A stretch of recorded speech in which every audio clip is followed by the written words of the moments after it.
Makanya untuk mengenalkan dirinya dengan dirinya, supaya dirinya bisa dikenal, maka nyatalah sifatnya. Untuk mengenal zat itu dengan sifatnya sendiri. Ya. Untuk mengenal zat itu dengan sifatnya. Zat ini diri, nah, dimudahkan Bapak Ibu memahaminya. Diri, sifat itu kelakuan. Untuk mengenal zatnya, kenali sifatnya. Untuk mengenali dirinya, kenalilah kelakuannya. Karena sifat dengan zat, kelakuan dengan diri tidak pernah berpisah cerai. Siapa yang memisah ceraikan zat dengan sifat, sifat dengan zat, diri dengan kelakuan dengan diri, itu adalah kafir. Ingat Bapak Ibu, az-zatu was-sifatu wahid. Apa artinya tuh Pak Son Ratu? Az-zatu was-sifatu wahid. Alhamdulillah, zat dengan sifatku itu satu. Kenapa Pak Son bisa memahami itu? Karena yang disebut zat dan sifat wahid itu satu. Dirangkainya kelima itu az-zatu was-sifatu wahid. Zat dengan sifat itu isa, satu dia. Makanya untuk mengenal zat melalui sifat, untuk mengenal diri kenali kelakuannya. Bapak Ibu kalau ingin tahu kelakuan diri daripada suami dan istri, perhatikanlah itu sifatnya itu. Dari sifat itulah kita tahu dirinya. Dari kelakuannya itulah kita tahu dirinya. Kenapa? Karena sifat ini kenyataan zat. Kelakuan itu kenyataan diri. Sifat itu cermin zat, kelakuan itu cermin diri. Kalaulah orang itu betul-betul baik dia, tidak pemarah dia, tak pendendam dia, lihat kepada sifatnya itu. Kenapa? Sifat inilah wujud dirinya. Sifat itulah kenyataan dirinya. Itu mami Bapak Ibu. Jadi untuk mengenali zat, kenali sifat. Kalau udah ada sifatnya, barulah nyatalah asmanya. Barulah nyata nama.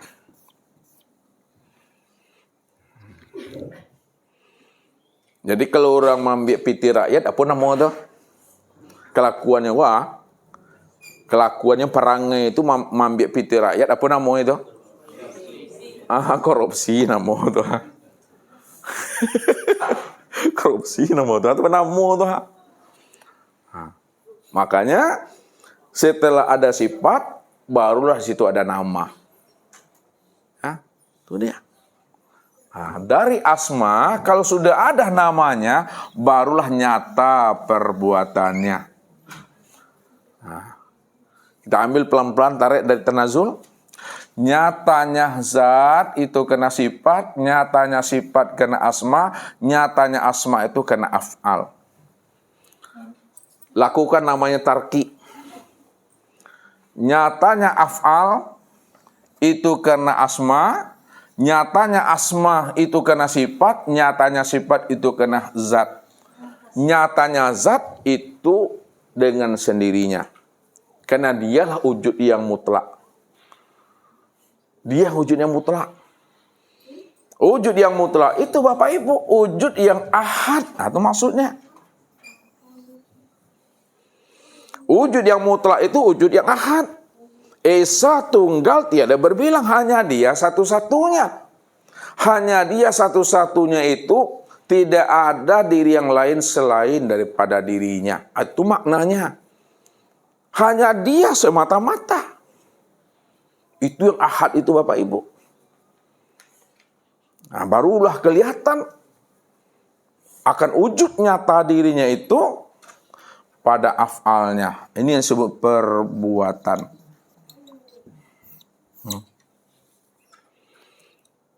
Jadi Allah itu nama daripada zat.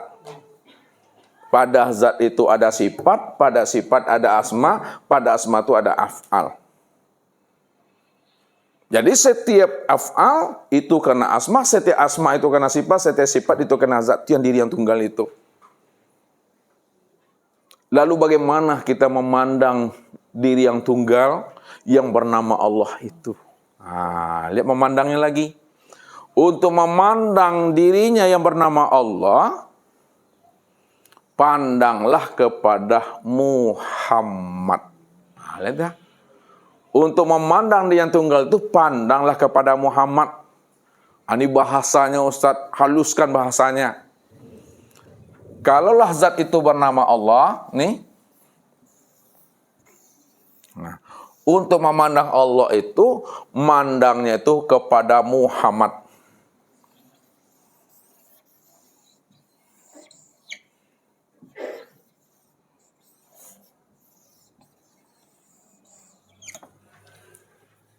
Memandangnya kepada Muhammad. Kenapa memandangnya kepada Muhammad? Muhammad ini Bapak Ibu, ini adalah sifatnya. Sudah. Berganti nama aja sudah. Kalau Muhammad dipasangkan dengan Allah. Kalau sifat dipasangkan dengan zat. Ganti bahasa aja tuh Bapak Ibu. Untuk memandang Allah, untuk melihat Allah, pandanglah kepada Muhammad. Muhammad itulah sifat Allah. Muhammad inilah wujud Allah. Muhammad inilah kenyataan Allah. Muhammad yang mana yang dimaksudkan di sini? Bukan Nabi Muhammad sallallahu alaihi wasallam. Muhammad yang Ustaz maksudkan ini adalah Muhammad sebagai sifat Allah. Ya. Muhammad sebagai kenyataan Allah. Makanya untuk memandang Allah, lihatlah kepada Muhammad nih. Barulah dijabarkan makna Muhammad ini. Lihat dijabarkan maknanya. Muhammad ini, ya, inilah yang disebut namanya dengan makhluk. Muhammad ini yang disebut namanya dengan hamba. Itu dia. Muhammad ini disebut namanya dengan insan. Jadi makhluk, hamba dan insan itulah yang disebut namanya Muhammad. Akan tetapi Bapak Ibu, kesempurnaan Muhammad yang pada makhluk dan hamba itu sempurnanya pada insan. Itu maksudnya.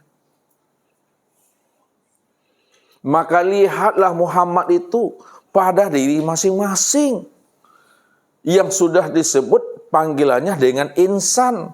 Nih.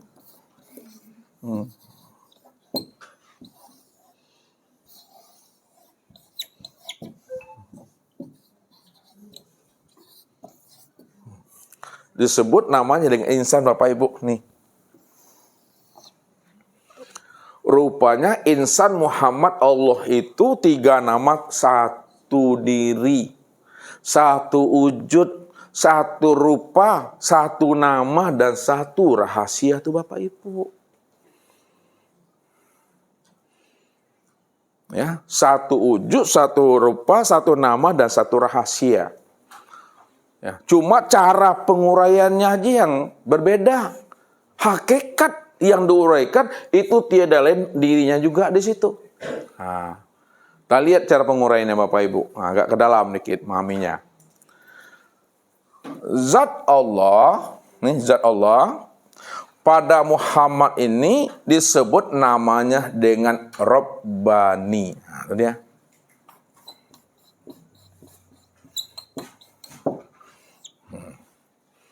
Zat Allah pada Muhammad disebut namanya Rabbani. Kemudian sifat Allah pada Muhammad disebut namanya nurani.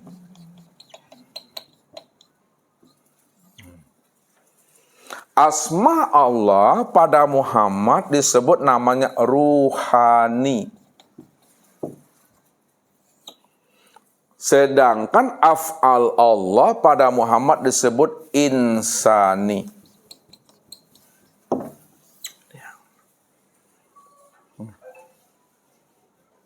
Itu penguraiannya tuh, cara membahasnya. Si zat Allah disebut Rabbani pada Muhammad. Sifat Allah disebut nurani pada Muhammad. Asma Allah disebut ruhani pada Muhammad. Dan af'al Allah disebut insani pada Muhammad. Sekarang kita pandang dia kepada insan. Nah, tilik kepada insan lagi. Nah, cara melihatnya bagaimana? Zat Allah pada Muhammad Rabbani, pada insan disebut sir. Rahasia. Makanya rahasia dari insan ini itu tiada lain adalah Rabbani, diri Allah. Diri Allah, dia diri zat itu. Itu dia maksudnya. Jadi zat Allah pada Muhammad, pada insan disebut sir, rahasia. Sifat Allah pada Muhammad nurani, pada insan disebut ruh. Asma Allah pada Muhammad disebut ruhani, pada insan disebut namanya hati. Af'al Allah pada Muhammad disebut insani, pada insan disebut namanya tubuh. Jadi pada insan ini makin nyata Bapak Ibu. Nyata yang mana yang nyata? Nyatanya zat, sifat, asma, dan af'al. Karena insan ini tempat memandang nyatanya zat, sifat, asma, dan af'al, maka disebutlah insan itu wujudullah. Itu dia maksudnya. Wujudnya Allah, atau disebut juga namanya ainullah. Nyatanya Allah. Nyata memandang zat, sifat, asma, dan af'al itu Bapak Ibu. Jadi makin jelas Bapak Ibu. Jadi insan ini yang dikatakan namanya diri yang kasar. Muhammad ini disebut namanya diri yang halus. Sedangkan Allah ini disebut namanya diri yang batin.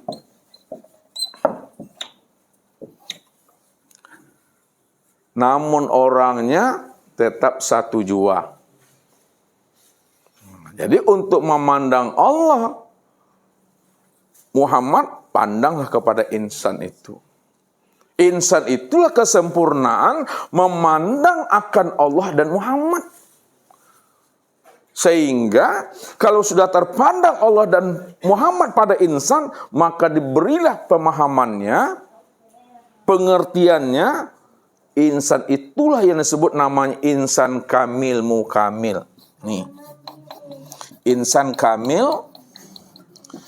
Insan kamil mukamil ini Bapak Ibu insan paripurna. Ya, paripurna. Itu yang mesti dipahami.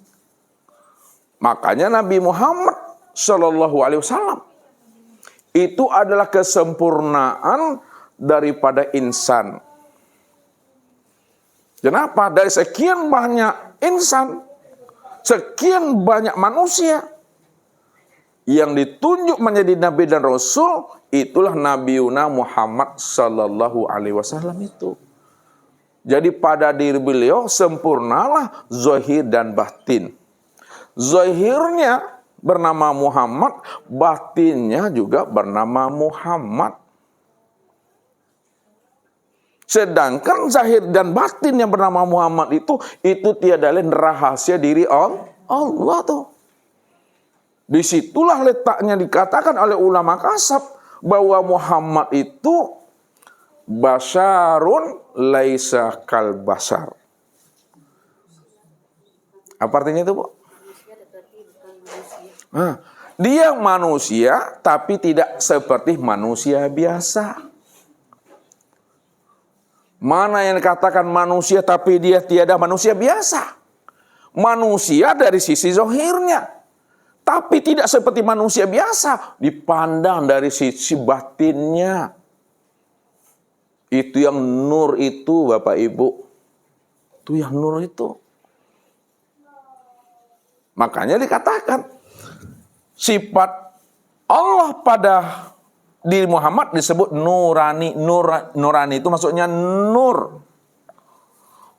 Siapa nur itu? Robbani, itu Tuhan itu. Ini yang dikatakan. Casingnya saja yang dibungkus. Sebutannya manusia, tapi isi dalamnya itu adalah nur. Nur itu adalah Robbani, diri Allah itu dah.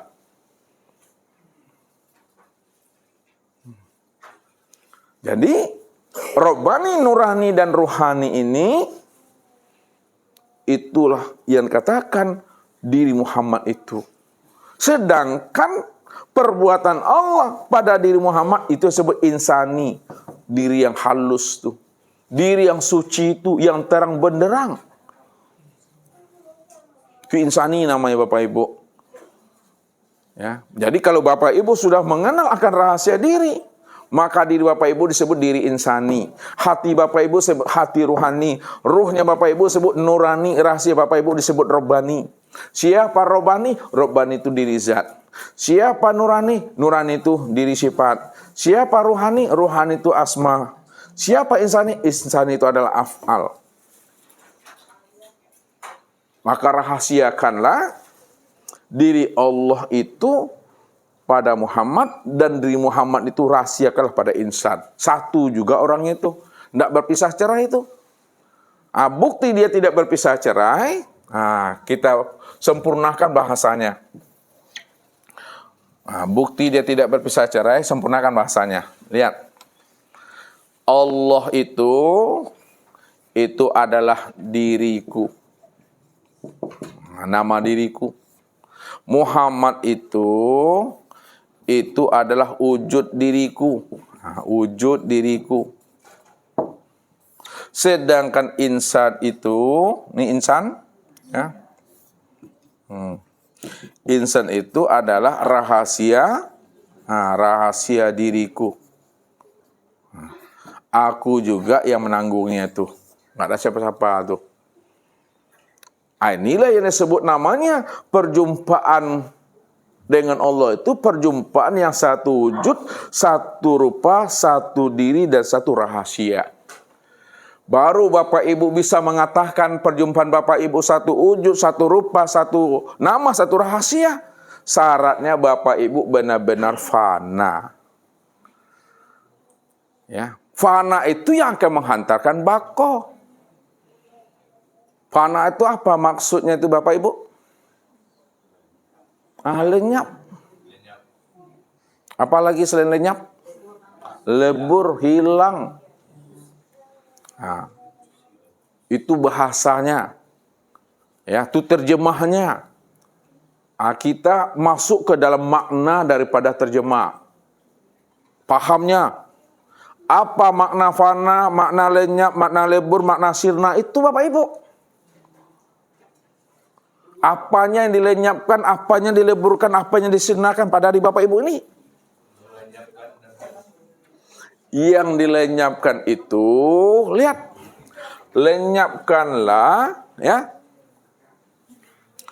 Wujud, nih lihat. Di sini kita tulis. Wujud Bapak Ibu itu ke dalam wujudnya Allah. Itu maksudnya tuh. Lenyapkanlah atau fanakanlah sifat Bapak Ibu itu ke dalam sifat Allah.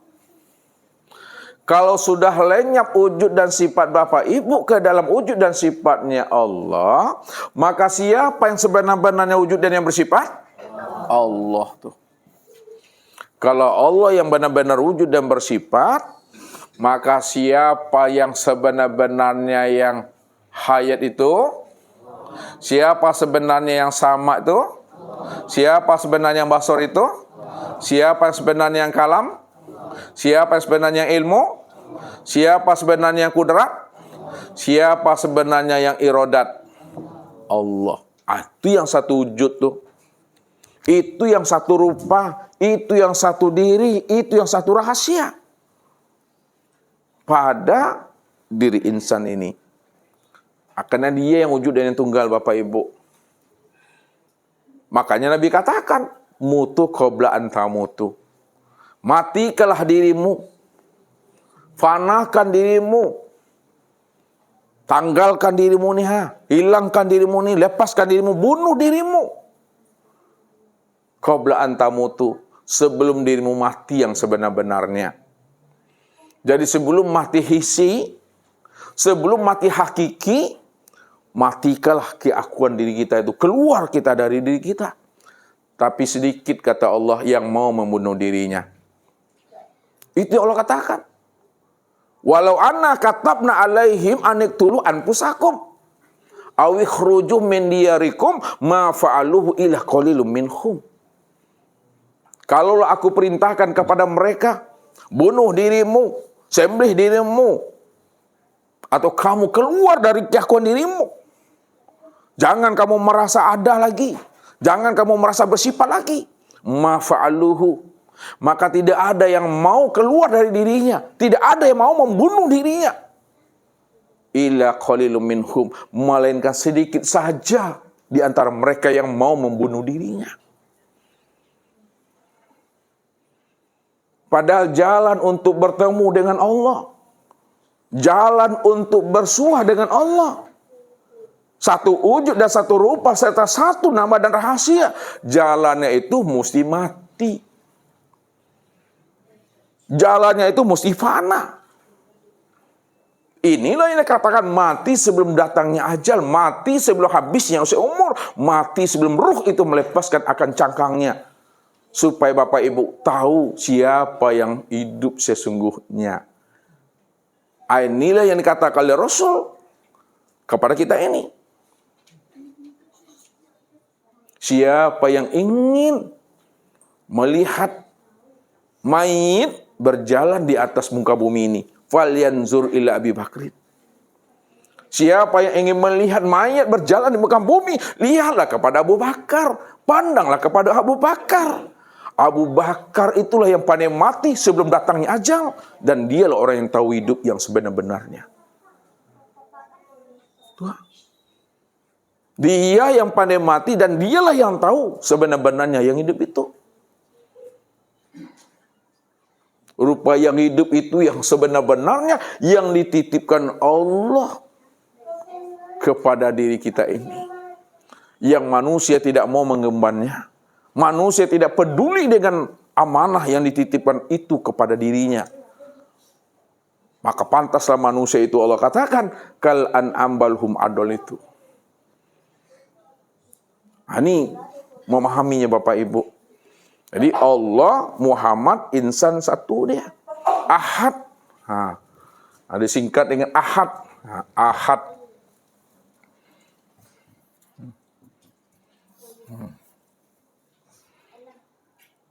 Ahad itu Allah, Muhammad, Adam tuh. Allah, Muhammad, Adam. Alif ini Allah, itu dia. Ha itu Muhammad, Da itu Adam.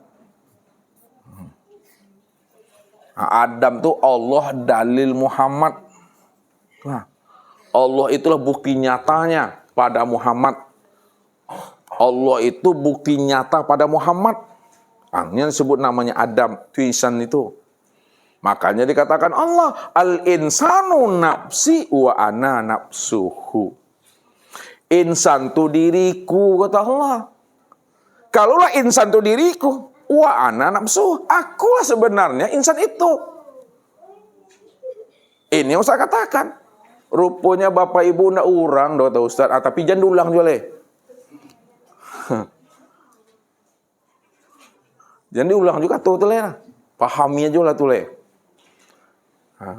Kalau disabik beko galak orang mereka Bapak Ibu. Galak orang sama Bapak Ibu. Ini yang bahasa Ustaz selalu usah antarkan. Walaupun orang mengatakan kita orang, tapi orangnya kita bukanlah kenyataan wujud diri kita. Walaupun manusia mengatakan kita manusia, akan tetapi manusianya kita bukanlah kenyataan wujud diri kita. Walaupun kita disebut insan, tapi insannya kita bukanlah kenyataan wujud diri kita. Walaupun orang bilang kita punya diri, namun diri kita bukanlah kenyataan wujud diri kita.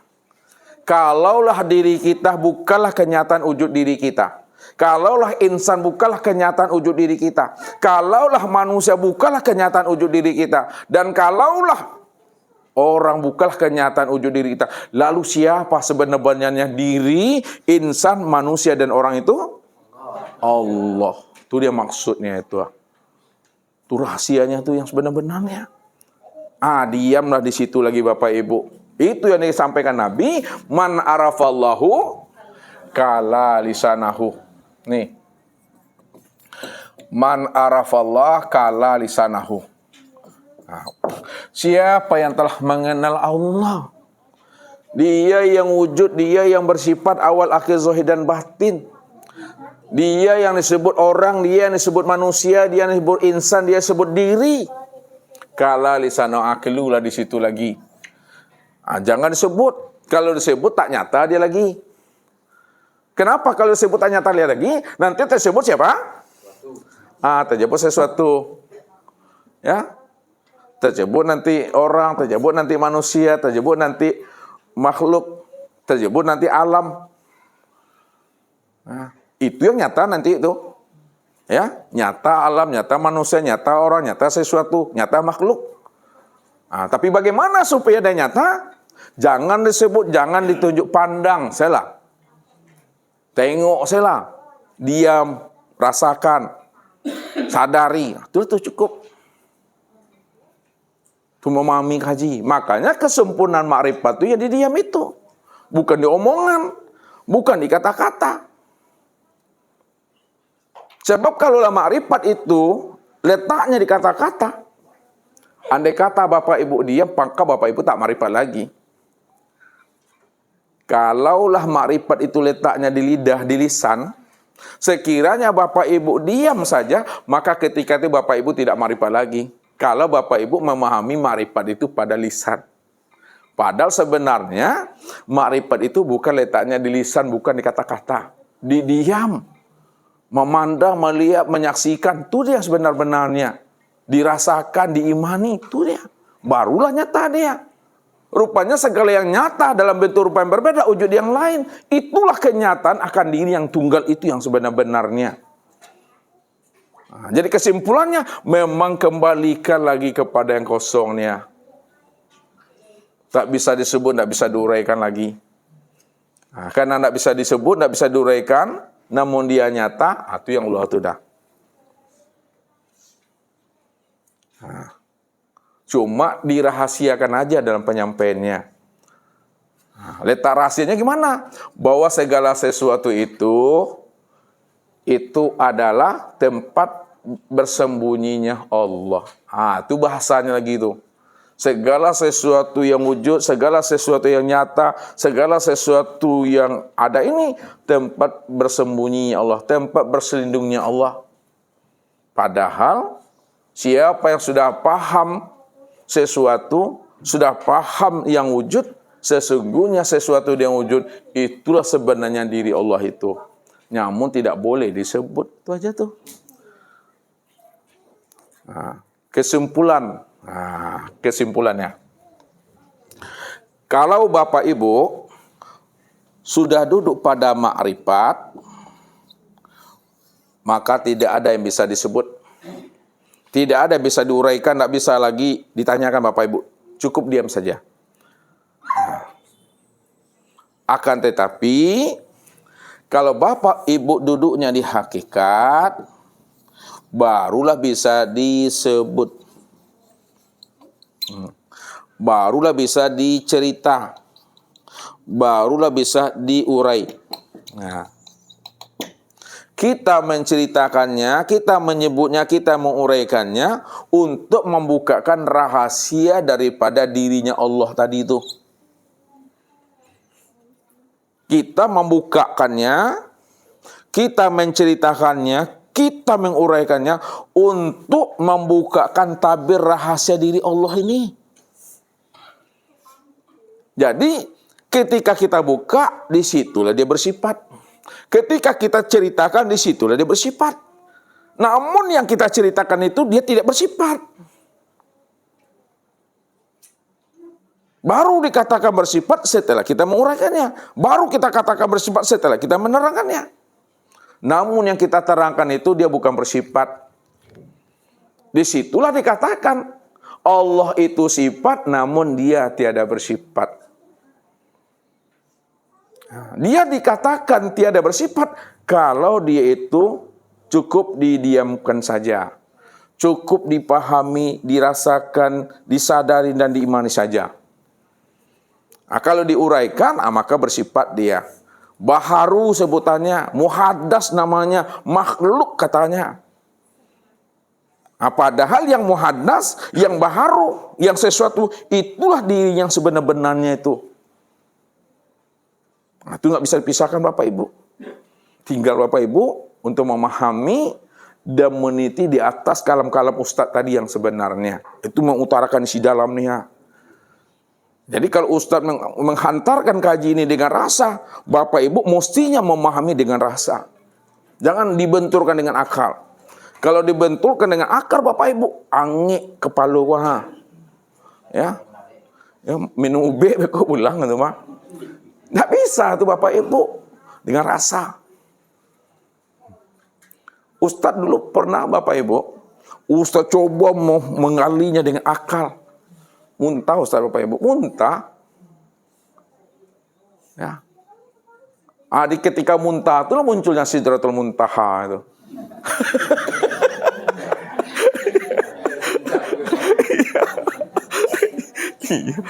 Di situ tuh.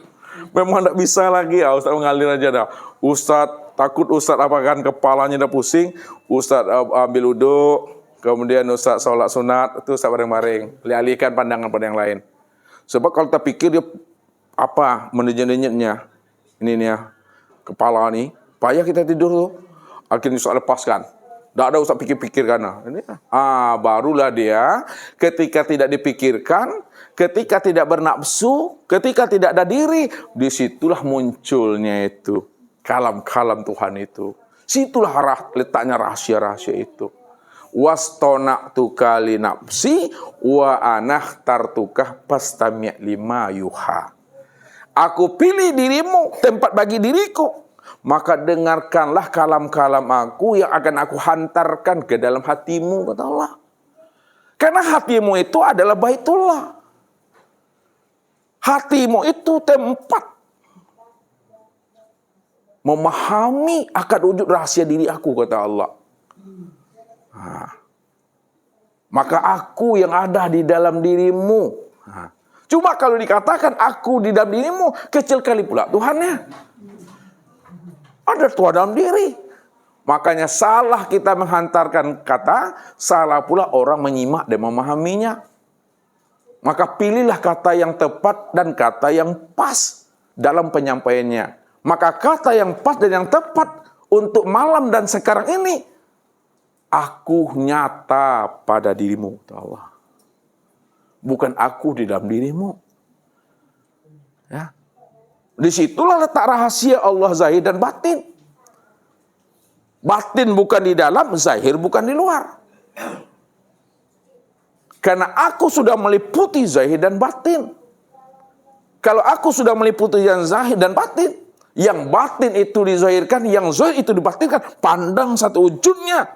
Itulah aku, kata Allah. Yang kamu pandang itu aku. Yang kamu rasa itu aku. Kenapa? Yang memandang dan merasa itu aku, kata Allah. Aku yang mana? Aku yang sejati itu.